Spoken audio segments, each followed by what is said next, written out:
When my mother barred the chapel doors and told me only family could enter, she forgot one dangerous detail: every invoice carried my name. 3 days later, she called sobbing about a $38,000 wedding bill, and for once I finally had something she needed more than guilt. My name is Nora Vale. I am 35, and until that week, I believed love meant showing up. Even when nobody looked happy to see you, I lived in Boston, designed boutique hotels for impossible clients, paid my taxes early, answered every family emergency, and still somehow remained the optional daughter. My younger sister Sadie called me her built-in backup plan whenever she wanted reassurance, cash, or someone patient enough to untangle consequences. Our mother Celeste preferred softer language: dependable, mature, strong, the family rock, which sounded flattering until I realized rocks are mostly stepped on. The engagement announcement came on a rainy Thursday while I was revising lobby renderings and eating stale almonds from my desk drawer. Sadie shrieked through video chat, flashing a diamond the size of a frozen raindrop.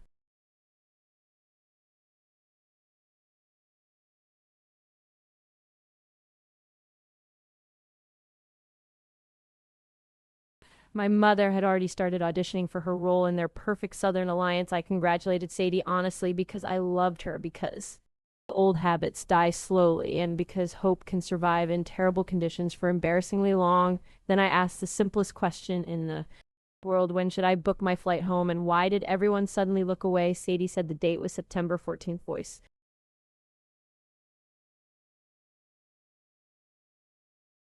it meant selective, political, and expensive, with every omission disguised as practical wisdom from someone older. I laughed lightly and said I would still come early to help, because older sisters are trained to volunteer before anyone bothers asking. That night, I reopened our group chat history and noticed something strange. Wedding details traveled around me instead of through me: venues, florists, catering, tastings, bridesmaid jokes, cake samples, playlist, polls. All of it appeared later in fragments, like hearing a party through walls. 2 weeks after the engagement, my mother called during lunch with a tone she reserved for extracting agreement before revealing numbers. Nora, sweetheart, she began, the vineyard requires stronger credit on file. And Sadie is still rebuilding after that little apartment issue. The little apartment issue had been an eviction notice disguised for months as plumbing inconvenience, which I had already partially funded. Celeste continued smoothly, explaining that several vendors wanted a responsible signer. Nothing serious, just formalities, just paperwork, just trust between family. Whenever my mother said just the real price arrived, wearing invisible shoes, how much I asked, already knowing the answer would make my jaw lock. 41,000 total, she said, but only 38 remains after deposits. And honey, nobody is asking you to pay only to help. In Celeste dialect meant offering my clean credit so everyone else could enjoy choices they had not actually earned. I should have said no right then, should have remembered the truck loan, the emergency roof repair, the mysterious tuition shortage, the pattern tattooed beneath every favor. Instead, I pictured Sadie at 12, feverish and frightened, gripping my hand in hospital hallways while our parents argued over insurance. Love does that. It edits memory until your worst boundaries look selfish. So I signed the venue contract first, then the caterer, photographer, florist, and rentals, each invoice addressed to me like a warning. I read enough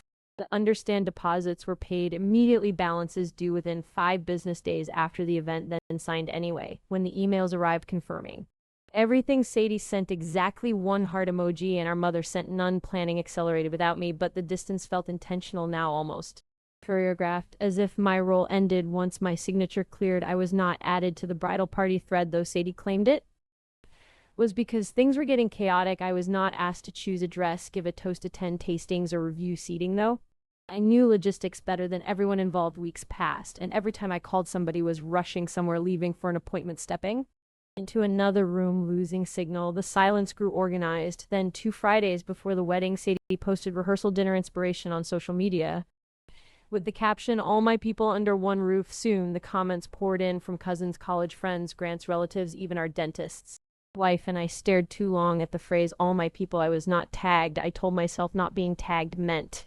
nothing, because self-respect and denial often wear identical coats. In the beginning, a printed invitation never came, but I convinced myself sisters do not need envelopes, only love and flight confirmations. I booked a last-minute ticket from Boston to Savannah, expensive enough to sting, plus a rental car and 4 nights at a restored inn. I bought Sadie the copper cookware set she once admired in a department store, because some parts of me were still painfully sincere. Total cost before landing in Georgia, nearly $3,000, not counting The deposit's already bleeding quietly through my account. During the flight, I drafted a toast about our childhood treehouse, the one place Sadie. And I used to feel like a team. I wrote about summer, smelling like cut grass and sunscreen, about secret passwords, about protecting each other from thunderstorms and adults. I wanted to believe she would hear herself in those memories and choose me over the performance. Somehow, when I landed, my mother texted directions to the inn and nothing else. No welcome home, no dinner plans, no ask about the flight, only a location pin and ceremony time. The innkeeper asked whether I was part of the Mercer wedding because apparently the whole county already was. Something in her cheerful assumption almost made me cry. In my room, I hung my navy dress in the wardrobe, set the gift on the desk, and called Sadie twice. Both calls went unanswered, followed by a text saying slammed right now. Talk tomorrow, heart emoji. My mother replied with even less warmth, chapel, 2 p.m., do not be late. That was all I sat on the bed and watched evening light slide across wallpaper patterned with tiny magnolia branches, and the loneliness felt embarrassingly familiar. You can travel hundreds of miles and still arrive exactly where childhood left you. Sleep barely touched me that night. I kept replaying every brushed off call, every missing detail, every convenient omission, and still I talked myself back into optimism. Maybe Celeste was stressed, maybe Sadie was overwhelmed, maybe families become awkward before weddings, and maybe I was reading malice into ordinary chaos because history had trained me badly. Hope is stubborn precisely where evidence is not. Saturday arrived bright, humid, and absurdly beautiful, the kind of weather photographers call a blessing and liars call a sign. The chapel sat on a private estate outside Savannah, white columns climbing jasmine antique lanterns and enough polished wealth to make dust look curated. Luxury cars lined the drive. Guests drifted toward the entrance in pastel linen and pearls, laughing softly beneath fans printed with the couple's initials. I parked near the back, checked my lipstick in the mirror, lifted Sadie's gift, and walked toward the chapel steps. My father Martin saw me first. He stood near the doors in a rented tuxedo, mid-conversation with Anne. The older man, and the color vanished from his face. Not surprise, exactly. Recognition mixed with dread, like a man watching a secret walk.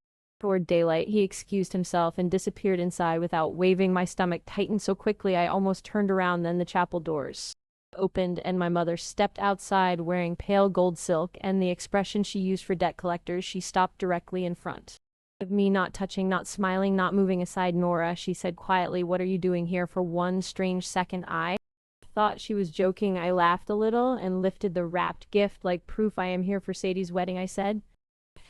After 18 hours of travel, confusing airports, and a rental car that smells like sunscreen, Celeste glanced behind her toward the guests and lowered her voice into something sharp enough to cut fabric. You need to leave now. I blinked. Excuse me, only family is going inside, she said. You were not invited. There are sentences that do not sound real even while they are hitting your skin. That was one of them. I looked past her shoulder into the chapel where white roses lined the aisle I had partially financed, and heard musicians warming up. Mom, I said, every vendor contract for this wedding has my signature on it. This is not about money, she snapped. Then what is it about? Her jaw tightened. Appropriateness, that useless polished word, landed between us like a marble gravestone. Appropriate? For whom? For Grant's family, she whispered. They do not know about complications. I stared at her, trying to understand what category of daughter qualifies as a complication in formal wear. Behind her, my father reappeared in the doorway, saw my face, and immediately studied the floorboards like they held legal instructions. Say something. I wanted to scream. He said nothing. A woman in lavender silk stepped closer from inside. Elegant, silver-haired, carrying the kind of confidence only old money can afford. Publicly, Celeste turned at once, smile transforming with terrifying speed. Margaret Mercer, Grant's mother. Everything all right out here? Margaret asked pleasantly, eyes moving from Celeste to me and then back again. Before I could open my mouth, my mother answered for both of us. Just a distant relative, confused about the start time, she said. Breezy and bright, distant relative. My lungs forgot their job. Margaret studied me another second, clearly unconvinced, then said she thought Celeste only had one daughter. My mother laughed, brittle as glassware. I do, she said. This is a cousin from my father's side. There are humiliations so clean they leave no visible wound until later. Margaret nodded, slowly touched Celeste's wrist, and returned inside without another word, though. Her expression had cooled several degrees. My mother faced me again, dropping the smile like a curtain. Please do not make a scene. Nora, a scene, because quietly erasing your daughter before wealthy strangers counts as manners. Somehow I looked at her, then at my father, then at the chapel full of flowers bought with my credit and loyalty. In that moment, something ancient inside me cracked, but it did not sound like pain. It sounded like clarity. I placed Sadie's gift carefully on the stone step beside the doors. Keep it, I said, tell her it is from the daughter you forgot to mention. Celeste exhaled relief flickering across her face because she thought compliance had finally won completely. Thank you for understanding, she murmured. Do not confuse silence with understanding, I said, and turned away before my voice could break where they could hear it. I walked back down the path, past the jasmine arches, past laughing guests, past my own reflection in the chapel windows. No one stopped me, no one called my name, no one ran after the woman who had funded the day and lost her place in it. Inside my rental car, I closed the door and finally let myself shake. The crying came in silent waves, the kind learned in households where grief was tolerated only if it stayed decorative through the windshield. I watched another family pose for photos under an oak tree and wondered what it felt like to belong without auditioning. When the music began, I started the engine. I drove back to the inn with mascara on my cheeks and one thought looping harder than all the others. They did not forget me. They edited me at the inn. I kicked off my heels, sat cross-legged on the bed and opened my laptop with hands that no longer wanted comfort. The contracts waited in my inbox. Venue balance due 14,800, catering 12,400, photography 4,600, florals and rentals together 6,200 total. Still owed after deposits exactly $38,000. I read my own name at the top of each invoice until it stopped looking like belonging and started looking like evidence. At 9:13 that night, my Aunt Evelyn called. Evelyn was my mother's older sister, a retired school principal with a voice like pressed linen and absolutely no patience for cowardice. Nora, she said, where are you not at the wedding? I said. Then I told her everything: the blocked doorway, the word family, the invented cousin, the look on my father's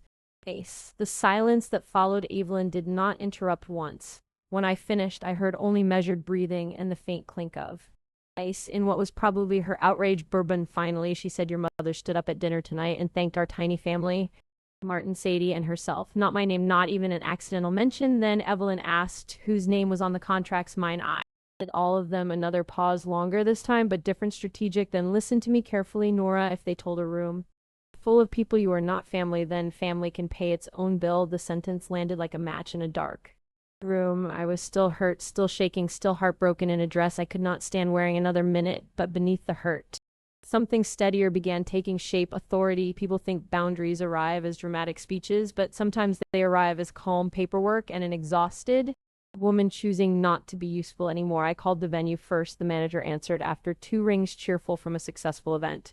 I introduced myself as the contract holder and said I would not be authorizing any final charges for the wedding. Silence, then professional caution. Is there a dispute, Ms. Vale? No dispute. I said I was excluded from the event and am formally requesting all remaining invoices be redirected to the hosts who received services. The manager took notes, asked for written confirmation, and promised to escalate the request. Monday morning, I thanked her and hung up. Then I called the caterer, then the photographer, then the florist and rental company. Same message, same steady voice, same answer. No, not scream, not explain, just no. When I finished, I brushed my teeth, washed my face, and slept harder than I had in months. By dawn, the choice felt cleaner than grief. I changed my return flight and left Havana before sunrise. The innkeeper asked whether the wedding had been beautiful, memorable. I said, and that was the truest thing available. Driving to the airport, I passed neighborhoods draped in oak shade, gas stations just opening, and a church marquee promising grace to all. I laughed at that last part until it almost hurt. Back in Boston, my apartment greeted me with quiet straight lines and the kind of peace nobody in my family had ever managed to charge for. I unpacked the dress last. The jasmine smell from the chapel still clung faintly to the hem. I shoved it deep into the closet and took the longest shower of my life. Tuesday morning, exactly 9:47, my phone lit up with my mother's name. I answered on the 4th ring because I wanted to hear what panic sounded like when it finally learned mine was not available. Nora, sweetheart, Celeste began. Too sweet, too careful. The venue called and said, you removed payment authorization. Yes, I said. A tiny silence opened. Then came the number, as if I might not remember the bill attached to my own spine. The balance is $38,000, she said. How are we supposed to handle that? We are not. I said, you are her. Inhale, sharpen. Do not be dramatic. Dramatic would have been standing in your chapel and telling Grant's family, who paid for the flowers, this was paperwork. Celeste dropped the sweetness immediately. You are blowing one misunderstanding into a catastrophe. You told his mother you had one daughter. That was not a misunderstanding. That was a decision. She shifted tactics fast. Like always, your father is under tremendous stress. Sadie just got married. Grant's family is asking humiliating questions. I let her finish then. I said the only sentence I had wanted from them my entire life. That sounds like a family problem. She hung up 40. Minutes later, she called back, angry enough to stop pretending. Do you know what kind of shame this is causing us? I stared at the kettle on my stove while it heated and thought about the chapel step where I had left my sister's gift about. As much shame as being called a cousin at my own sister's wedding, I said, it is not the same, you are right. Yours cost $38,000. She tried guilt next, then history, then sacrifice, then the inventory of motherhood as debt collection. I raised you, I fed you, I gave you every opportunity, and still somehow you forgot the opportunity where I was supposed to exist. Publicly, when that failed, she reached for the oldest weapon in our family arsenal your father could end up in the hospital over. This, I stirred my tea slowly. Dad's blood pressure is between him and his doctor, I said, not me and my credit card. That call ended too. By Wednesday, the extended family campaign had begun. Sadie called crying, first her voice thick with outrage, fear, and the inconvenient discovery that choices can invoice back. Nora, please, she said, Grant and I just started our lives. We cannot absorb this kind of expense. Did you know Mom planned to turn me away? Silence, then a whisper thin as thread. I knew, she said. You should probably stay low profile. I did not think she meant that you knew enough. Sadie cried harder, but even her tears sounded annoyed at being confronted. She said Grant's parents were furious, that guests were talking, that the honeymoon mood had evaporated before checkout. Then came the line I had expected and dreaded equally. Can we please focus on the bill right now? That was my sister's true emergency, not what happened at the door, not the lie, not my humiliation, only the invoice. Maybe you should focus on why. The family that erased me still expected me to sponsor the illusion, I said. She hung up without answering. My father called that afternoon. He almost never called. His usual communication method was forwarding weather advisories or football articles with no message attached. Hearing his voice felt like opening a drawer you forgot was nailed shut. Nora, he said, your mother is very upset. I laughed once short. And humorless. Was she upset when she watched you say nothing? A long pause followed. Can you be flexible here for the family, Dad? I said, were you standing there when she told Margaret I was a cousin? Another pause. I heard him breathe, then exhale like a man surrendering to the truth without intending to live inside it. Yes, he said, and you still said nothing. No answer then? The click of disconnection. Every one of them wanted resolution without honesty, healing without accountability, and money without relationship. Aunt Evelyn wanted none. With that, on Thursday morning, without asking permission, she phoned Margaret Mercer directly. I learned the details later because Evelyn relayed gossip like courtroom testimony, chronological and devastating. She introduced herself, explained that Celeste had in fact raised 2 daughters, and named me clearly, fully, unapologetically. She told Margaret I lived in Boston, worked as an architect, signed every wedding contract, paid every deposit, flew home, and was turned away publicly. Margaret apparently went very quiet. Then she asked why Celeste would do something so grotesque. Evelyn said because image mattered more to her than truth, and Nora finally got tired of subsidizing both. By lunchtime, the story had moved through Savannah society like perfume. In heat, Grant confronted Sadie. Grant's father confronted mine. Margaret confronted my mother with the polished brutality of women who never raised their voices because they do not need to. The Mercers refused to cover a dollar. Their position was simple. They had not signed the contracts, and they had not instructed anyone to hide a daughter from the guest list. Consequences, it turned out, were highly transferable until they reached people with attorneys. The vendors confirmed receipt of my withdrawal notices and updated their records exactly as requested. My bank issued a new card number. The deposits were unrecoverable, but the remaining balance was no longer waiting at my door. Celeste called again that evening, not to apologize, only to report that Grant and Sadie were considering a loan. I said I hoped the interest rate reflected the cost of pretending I was imaginary. That was unkind. It was also true. Small towns process scandal through church parking lots, hair salons, golf carts, and the slow violence of raised eyebrows. Within a week, people who had known my family for decades were asking. When Celeste had supposedly become the mother of only 1 daughter, she tried the same polished explanation everywhere: private family complications, distance, misunderstandings, estrangement. But estrangement is harder to sell when the estranged daughter signed your invoices and still arrived with a wedding gift Sadie sent a long text. Saturday night, part apology, part crisis report, part financial proposal disguised as sisterhood. She said everything spiraled. Grant was barely speaking to her. His mother looked through her now, and their apartment deposit was endangered. Then she asked whether I could at least cover half. I read the message 3 times, searching for one honest sentence about what she had done to me. It never appeared. I replied just once, I am sorry you are dealing with consequences, but I will not fund people who erase me when I am inconvenient. When you want to discuss what happened, not what it costs, I will listen. She never responded. 2 weeks later, my father emailed. My father emailing anything longer than 3 lines was like a statue clearing its throat. The subject line simply read from Dad inside. He admitted he should have walked me into that chapel himself. He said he had stood there like furniture while Celeste handled everything, and cowardice was the only honest word for it. He said they were arranging payments. He said he was sorry, nothing. And that email fixed the wound, but it was the first thing anyone in my immediate family had offered that did not come. Disguised as strategy, I did not answer immediately. A week later, I wrote back that I appreciated the truth and was not ready for anything else. He replied with only 2 words, I understand. Maybe he did. Maybe he finally understood that peace bought with one.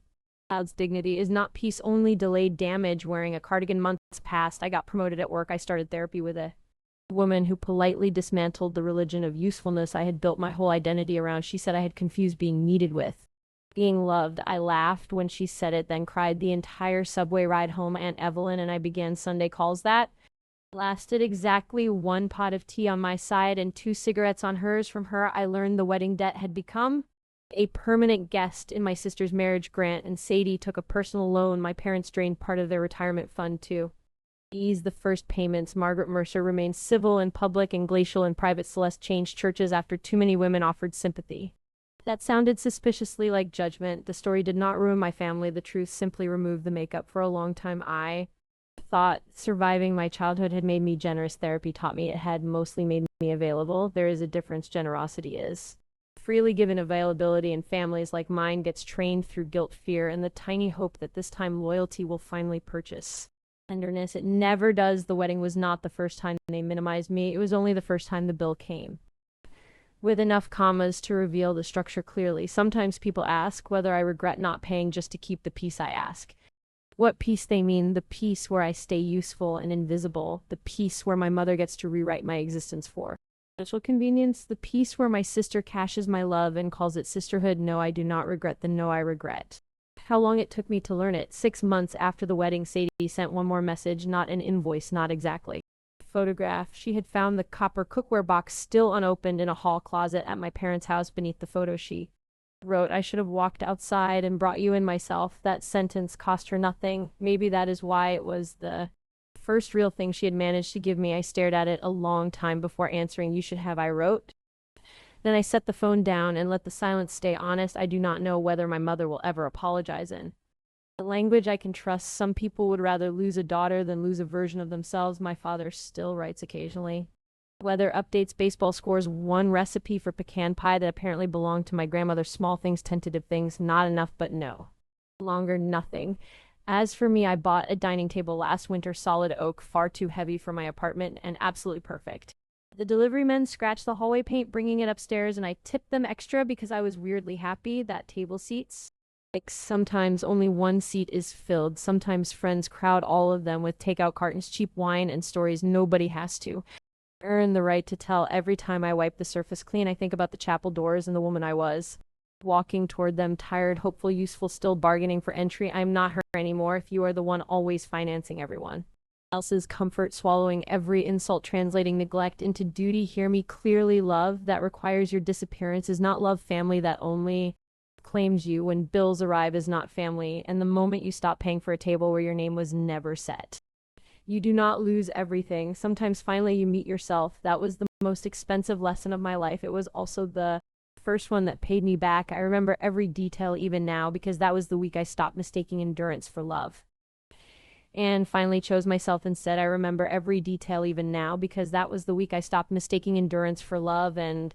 finally chose myself instead. I remember every detail even now because that was the week I stopped mistaking endurance for love and finally chose myself instead. I remember every detail even now because that was the week I stopped mistaking endurance for love and finally chose myself instead. I remember every detail even now because that was the week I stopped mistaking endurance for love and finally chose myself instead. I remember every detail even now because that was the week I stopped mistaking endurance for love and finally chose myself instead. I remember every detail even now because that was the week I stopped mistaking endurance for love and finally chose myself instead. I remember every detail even now because that was the week I stopped mistaking endurance for love and finally chose myself instead. I remember every detail even now because that was the week I stopped mistaking endurance for love and finally chose myself. Instead, I remember every detail even now because that was the week I stopped mistaking endurance for love and finally chose myself. Instead, I remember every detail even now because that was the week I stopped mistaking endurance for love and finally chose myself. Instead, I remember every detail even now because that was the week I stopped mistaking endurance for love and finally chose myself. Instead, I remember every detail even now because that was the week I stopped mistaking endurance for love and finally chose myself. Instead, I remember every detail even now because that was the week I stopped mistaking endurance for love and finally chose myself. Instead, I remember every detail even now because that was the week I stopped mistaking endurance for love and finally chose myself. Instead, I remember every detail even now because that was the week I stopped mistaking endurance for love and finally chose myself. Instead, I remember every detail even now because that was the week I stopped mistaking endurance for love and finally chose myself. Instead, I remember every detail even now because that was the week I stopped mistaking endurance for love and finally chose myself. Instead, I remember every detail even now because that was the week I stopped mistaking endurance for love and finally chose myself. Instead, I remember every detail even now because that was the week I stopped mistaking endurance for love and finally chose myself. Instead, I remember every detail even now because that was the week I stopped mistaking endurance for love and finally chose myself. Instead, I remember every detail even now because that was the week I stopped mistaking endurance for love and finally chose myself. Instead, I remember every detail even now because that was the week I stopped mistaking endurance for love and finally chose myself. Instead, I remember every detail even now because that was the week I stopped mistaking endurance for love and finally chose myself. Instead, I remember every detail even now because that was the week I stopped mistaking endurance for love and finally chose myself. Instead, I remember every detail even now because that was the week I stopped mistaking endurance for love and finally chose myself. Instead, I remember every detail even now because that was the week I stopped mistaking endurance for love and finally chose myself. Instead, I remember every detail even now because that was the week I stopped mistaking endurance for love and finally chose myself. Instead, I remember every detail even now because that was the week I stopped mistaking endurance for love and finally chose myself. Instead, I remember every detail even now because that was the week I stopped mistaking endurance for love and finally chose myself. Instead, I remember every detail even now because that was the week I stopped mistaking endurance for love and finally chose myself. Instead, I remember every detail even now because that was the week I stopped mistaking endurance for love and finally chose myself. Instead, I remember every detail even now because that was the week I stopped mistaking endurance for love and finally chose myself. Instead, I remember every detail even now because that was the week I stopped mistaking endurance for love and finally chose myself. Instead, I remember every detail even now because that was the week I stopped mistaking endurance for love and finally chose myself. Instead, I remember every detail even now because that was the week I stopped mistaking endurance for love and finally chose myself. Instead, I remember every detail even now because that was the week I stopped mistaking endurance for love and finally chose myself. Instead, I remember every detail even now because that was the week I stopped mistaking endurance for love and finally chose myself. Instead, I remember every detail even now because that was the week I stopped mistaking endurance for love and finally chose myself. Instead, I remember every detail even now because that was the week I stopped mistaking endurance for love and finally chose myself. Instead, I remember every detail even now because that was the week I stopped mistaking endurance for love and finally chose myself. Instead, I remember every detail even now because that was the week I stopped mistaking endurance for love and finally chose myself. Instead, I remember every detail even now because